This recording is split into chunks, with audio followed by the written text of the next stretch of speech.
with some of the MAGA right,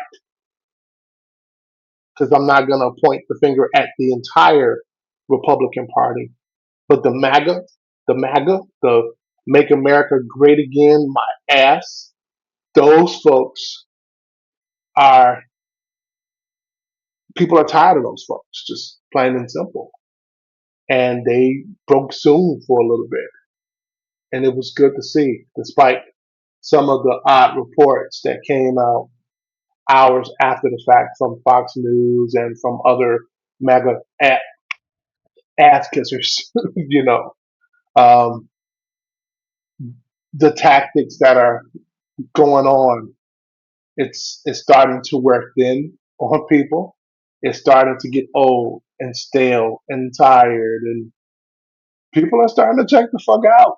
You know, I don't know what Donald Trump's full strategy is. I don't know who is advising my man, but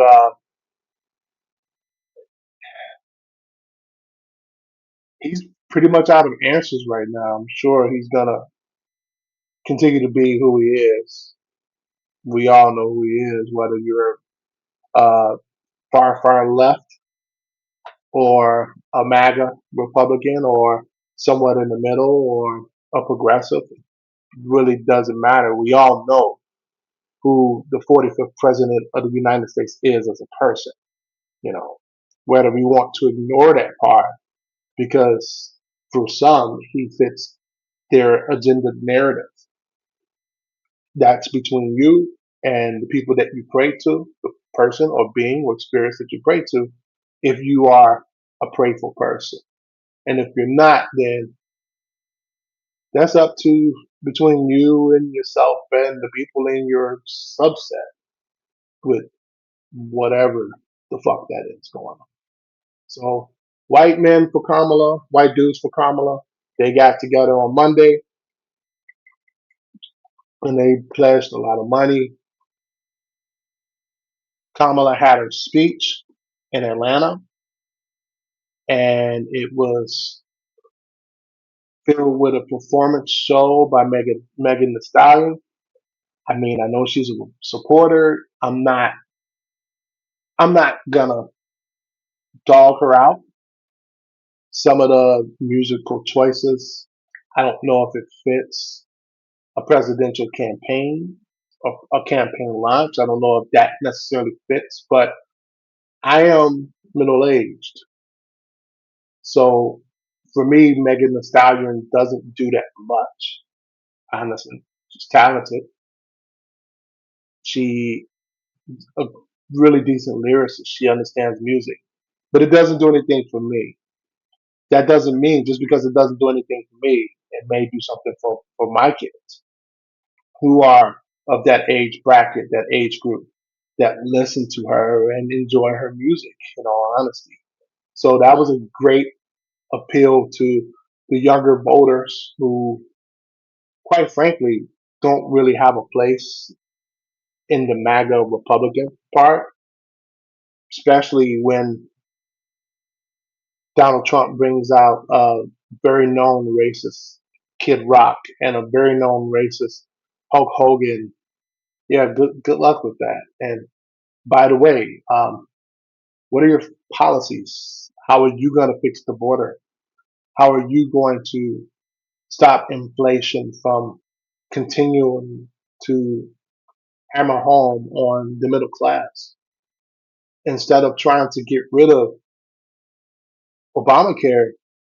What's the plan? You were already in office for 4 years, but there was no plan in those 4 years. It was just, we're going to cut this shit, and I don't really give a damn what happens to the folks that are needing of health care, quite honestly. I mean, that's pretty much how he took it. That's pretty much how he went about it. And if I can be quite blunt, we're adults here, right? I can be blunt. Let's say, for instance, the Affordable Health Care Act wasn't cut to shreds when COVID was running rampant. I want folks to meditate on that for a minute because a lot of people who passed away from COVID, a lot of people were uninsured or underinsured. And money travels everywhere, to be quite honest. When there's more money in the insurance pool, doctors get paid, nurses get paid, staff members get paid, and they have the ability to add more staff. That's real talk. So let's say, for instance, Donald Trump doesn't, excuse me, doesn't put a slice and dice to the Affordable Care Act during his 4 years as president. How many people who died from COVID? How many of those people would be alive today? Very fucking sobering, isn't it? Very sobering to think about. But again, just being blunt, because there are people on both sides, quite frankly, because the Democrats could have done something for health care a long time ago. They could have done something for universal health care like Bernie Sanders has asked for decades. Universal health care is a human right. Democrats have had power. There have been small instances overlapping a couple of years here or there where the Democrats have had the White House, the Senate, and the Congress, and they could have passed some of those laws to make sure the uninsured and the underinsured got insured. And the people who wanted insurance were able to take care of themselves and their family. And when they're, again, going back to the insurance pool or the pot, when there's more people paying into insurance or there's more money in that pot, it opens up money for staff and medical research. It actually also lowers the cost of medical insurance for so many because while I'm fortunate, I don't pay an arm and a leg for medical insurance. I'm employed. My employer, do I get paid a lot? I do okay. But just with what I pay in medical insurance alone, personally, it would be enough of a reason for me to stay at my place of employment because I can't relate to that single mom or single dad or that family who where one person covers the entire family on a health insurance bill and then the health insurance for one person is somewhere between $400 to $800 a paycheck or a month. That's just obscene. And again, it could have been nipped in the bud, but when there's more people paying into that pot, there's more assets and resources that could be spread around that could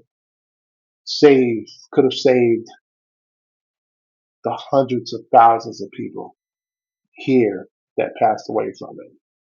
So, quite frankly, I think, and not including the 34 counts that Trump was found guilty on, not mentioning the trillions of dollars in debt, he incurred more debt than any president ever. Somebody on the MAGA right might might dispute that, but the facts are what the facts are, and there are facts there.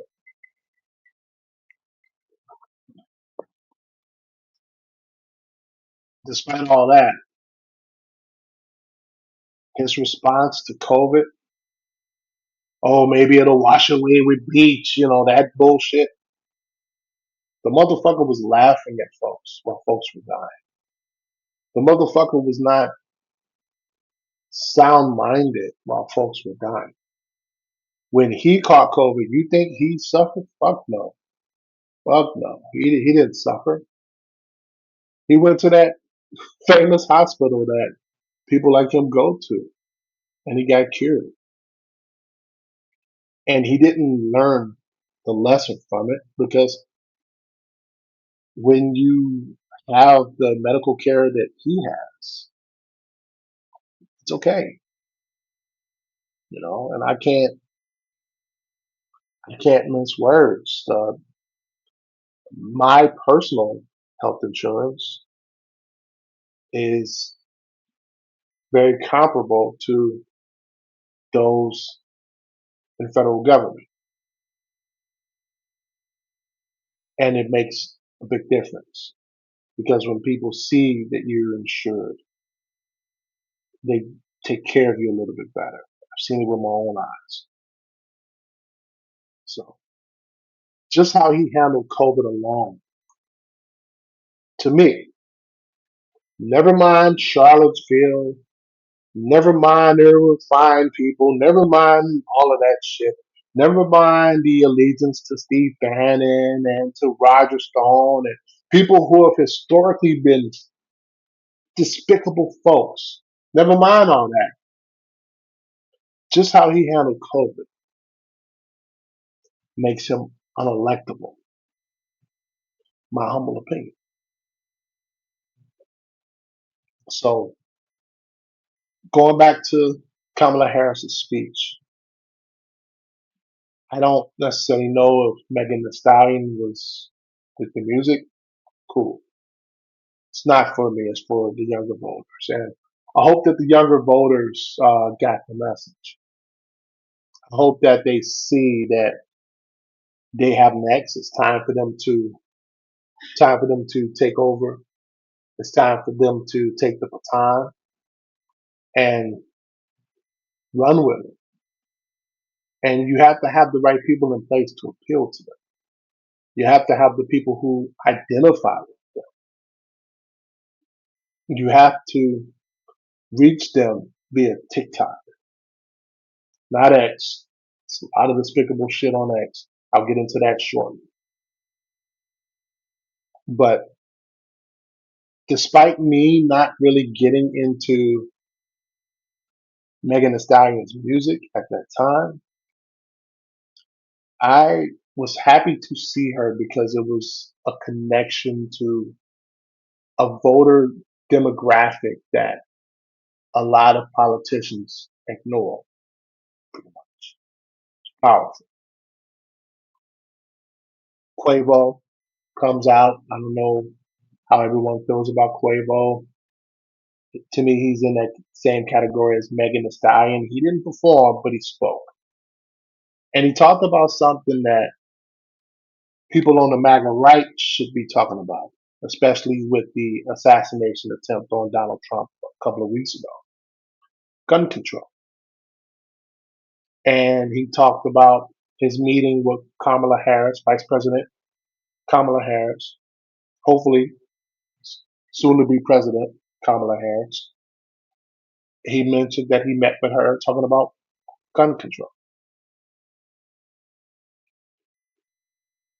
Something very important for the American public to continue to progress. For all the pro life folks out there, you can't be pro life and not want to do something to eliminate the use of AR-15s and things like that in public spaces, in rural spaces. And maybe not eliminate. Maybe eliminate's a terrible word. I'm for the right to bear arms. I'm for the Second Amendment. But maybe there should be some form of regulation and rule. Maybe it should be harder for a person to get a gun than drive a car. I can get hit by a car and I can live from it. I get hit in a certain spot with an AR-15. There's no coming back from my hands. Just being real, just being honest. And when there was an assassination attempt on the former president who's running again to become president again, you would think that there would be some echoes of gun control on that side, but it wasn't. It took Quavo, of all people, to talk about that. Yeah. So eventually, Kamala Harris comes out, Vice President Kamala Harris. I have to get myself trained to call her President Kamala Harris because I'm just foreshadowing. Hopefully, that is the case. Scaring the fuck out of the MAGA right and scaring the fuck out of people who just don't think women should rule, which is fucking stupid, stupid, stupid, stupid. You know, the first 46 presidents of the United States have been men, and I can't say that we've done great because I personally think we should be better off. Make America great again, my ass. We should be better off as a country. Time for that old guard to go bye bye. Sit down, Grandpa. And I'm not talking about ageism. I'm just talking about in regards to the decision making. Seeking sage advice, it's one thing. You gotta have experience at the table. But as far as the sole decision making, nah. Because somebody over 70 years old may not know who Megan Thee Stallion is. But my kids do. They know who she is. And they're going to be voting a lot longer than my ass will be. Unless I'm around for 100 years or something. And even then, they would have they will be voting long before I'm gone. Or long after I'm gone. So Kamala gets out. She starts into her spiel, um, very similar to her speech in Michigan. She starts it out, talked about her record and what she does. She pretty much puts the spotlight on Trump. Trump, hey, you're a felon, you're this, you're that. I have gone after people just like you when I was the state's attorney in California. Put him on notice. Pretty much put it all out there like, I'm coming to get you. Come on with it. And then she starts talking about some of the fundamental differences between going forward as a nation and coming back. A female's right to choose. It's very important to me. I have daughters. It's not, it's not or shouldn't be the government's decision on what they do with their body.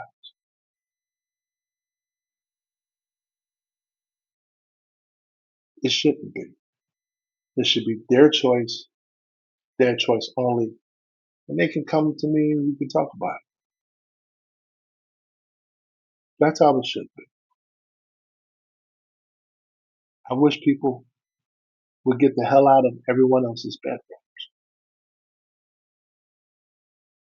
There'll be more on that also. And before I get deeper, if you like what you hear, again, hit the like button. Channel needs that. Subscribe to the channel. Channel needs that. If you're watching on YouTube, and if you're listening, subscribe, like it. I need that. Channel needs that. The people need voices, and I want to be that voice. And hopefully, I'm a voice that resonates with you and resonate with people who you know, and you can suggest me to, you know, to them, to your friends, your family. That's my hope. A wise man who was on Sirius radio for many, many years. A man whose voice I didn't discover until maybe a year and a half ago. The late, great Joe Madison. Tip my cap to him. He would always challenge people, challenge callers, and people who were listening with a simple phrase of, what are you going to do about it? For me, this is part of what I'm going to do. So if you like what you hear, hit the like button, subscribe to the channel, subscribe to the pod. I greatly appreciate it. So, woman's right to choose. Vice President Harris, she spoke on that. She spoke on a couple of different things, but after a while, the crowd started getting into it. VP Harris, she mentioned not going back. And they got the crowd in Atlanta excited, and they started to chant. And it resonated with me because I, I'm a black dude, I'm a middle-aged black dude in America. I don't remember a time when it's been great for me. I had somebody call me an N-word about 3 weeks ago.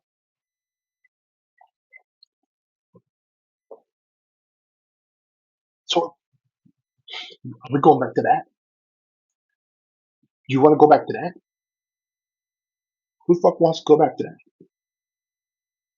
She also mentioned Project 2025, which is part of Donald Trump's plan and his advisors and the MAGA right. It's part of their plan to take folks back and to repeal a lot of the different things that are going on. Republicans have played the long game for years. Tonight, with Vice President Harris's speech, I saw something different. Something different, but something familiar. When Donald Trump announced that he was running for president initially, the cameras were all on this man. They were on. They were like, we're going to give him free publicity here. We're going to give him free publicity there. We're going to go to his speech. We're going to not pretty much not let him pay for airtime or ad space. I'm a radio guy.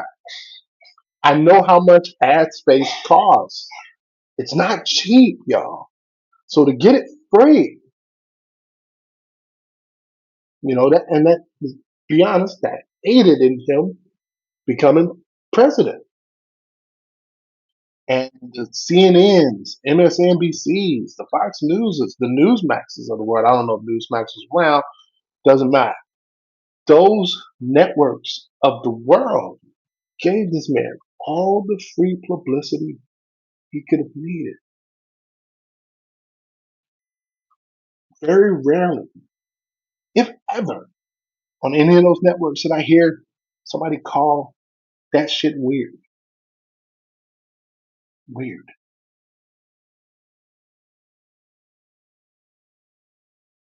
Well, in Vice President Kamala Harris's speech, she started mentioning how weird Donald Trump's campaign has been. And it's been a whole lot of weird. And a lot of it racist, misogynistic, xenophobia, some bedroom shit. Like,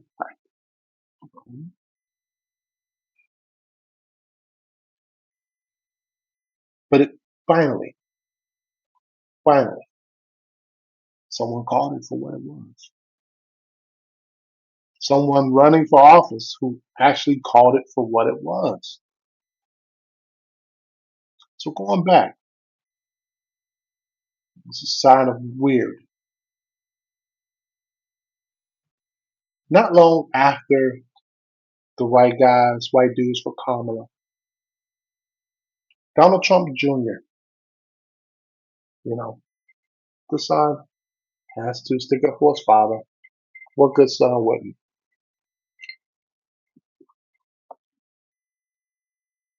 He goes on this uh, just spree of weirdness on X, formerly known as Twitter. Tweet. I wish I could pull it up. I'm not there yet, y'all. When I get there, when I get to that place on the show, yeah, it'll be different.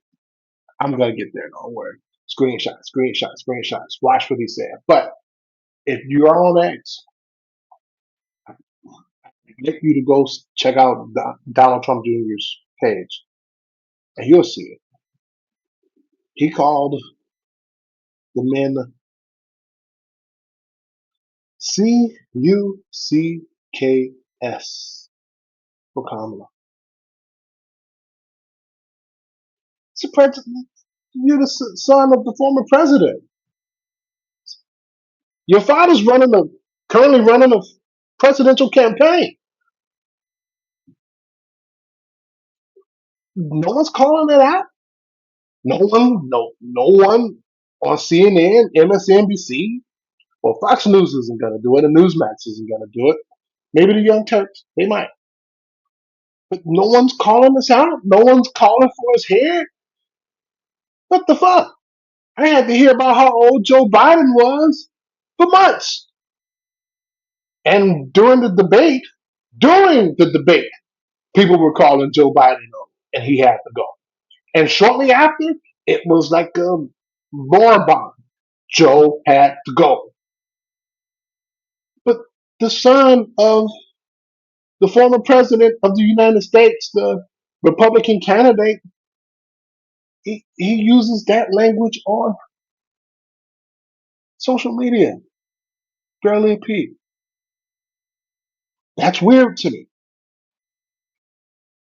He calls out Kamala Harris for supporting trans people, transgender people. That's weird to me. Why? Male, female, non-binary, gay, lesbian, queer, transgender, asexual. Everyone is a human being. Everyone matters. Everyone vote. Everyone's vote matters.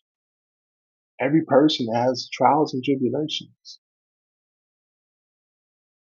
The son of the former president of the United States, who's running for presidency again, pretty much said, "I don't want that motherfucker's vote. My dad don't want his vote." So if he's going about it like that, well, why would you vote for his dad? Isn't that despicable? It is to me. I saw last week signs, banners. I saw suggestions. I've heard people uh, Kamala, instead of her going to talk to Bibi, she wanted to go talk to her colored sorority. Is this taking us back? Is this making America great again? The, is this what that means? When we're back to colored folks? Is that where we are? And no one checks this motherfucker on camera? No one says a word? That's weird. It's weird.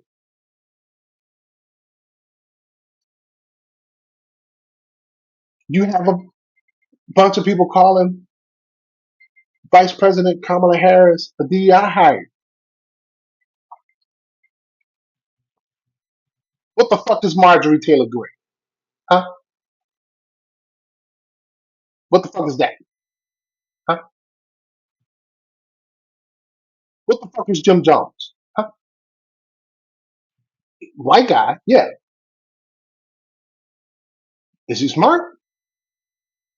Has he passed a fucking bill in Congress? Huh? No. No. How long has he been in Congress? Not passed one bill. But Kamala Harris is a DEI hire. Anyone who's black, never mind credential, never mind qualified. Anyone who's a woman, most of the time, never mind credential, never mind qualified. DEI hire. So I guess a non-DEI hire is a straight white man. And many of them aren't as credentialed, and many of them aren't as equipped to handle the job. But for decades and centuries, they've been given the job, given the chance. Give me a chance, give me a chance. Fuck out of here with all that. She's only a DEI hire because she's whooping y'all ass and she got you scared to death, afraid to look, you shook. It's only CUCKS for Kamala because she got you scared to death, scared to look, you shook. You're only going after her for supporting LGBTQIA rights because that doesn't align with the hatred that you have. The majority of the country doesn't feel the way you do. And now that you see that the majority of the country, or big parts of the country, are starting to band together and say enough is enough, you're scared. Cat lady. People without children shouldn't be allowed to vote. Huh? What? That's weird. Especially from someone who supposedly makes love to couches. Wait, you make love to couches, sir? But you're calling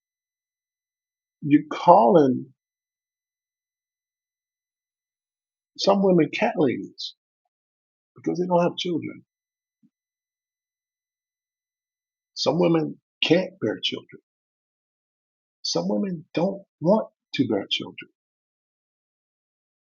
It kind of goes back to Vice President Kamala Harris's point and mine about a woman's right to choose. It's whole lot of weird going on, y'all. Whole lot of weird. And it's a whole lot of bedroom shit. She slept her way to the top. Well, Donald Trump fucked the porn star.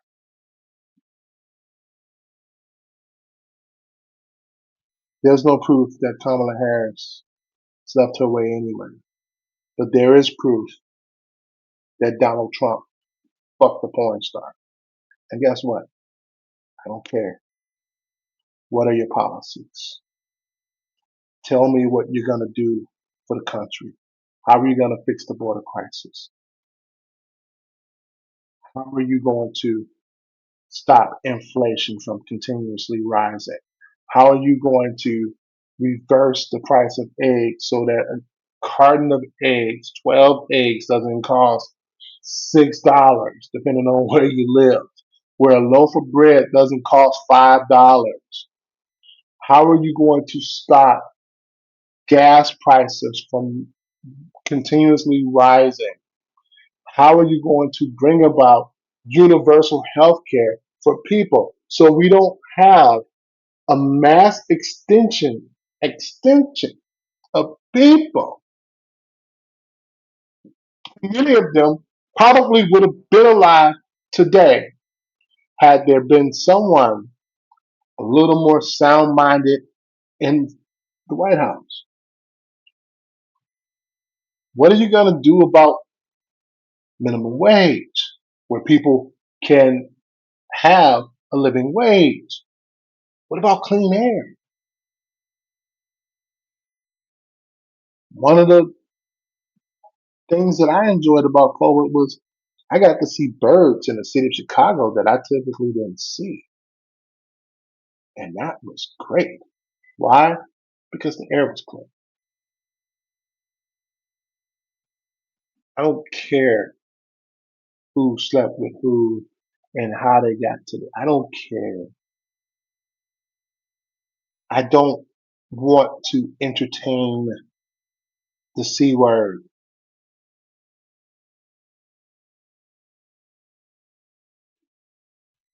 Cat lady, that's the best you got.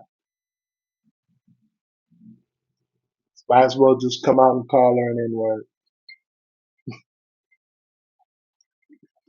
Just call her an N word, call it a day, take the mask off, take that shit off your face, go on and pull that Halloween costume off your face and just call it an N word, get it over with, expose yourself, get it over with.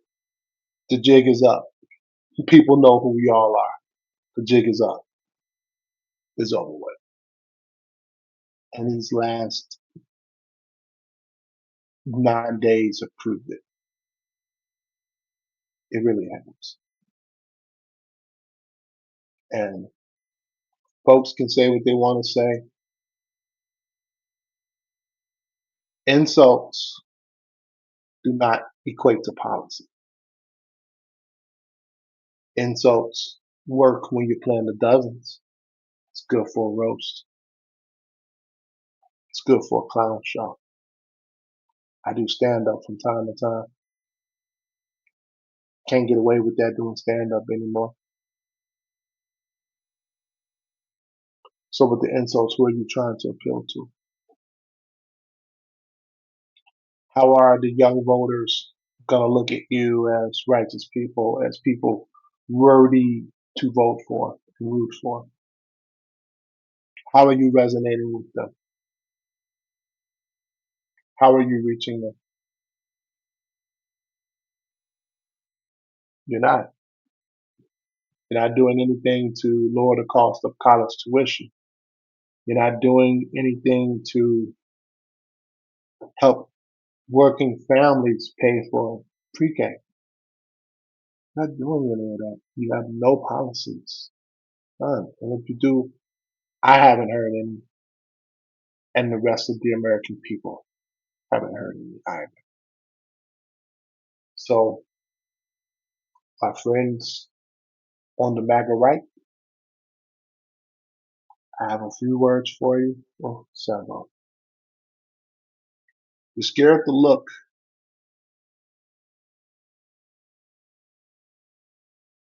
You're scared to move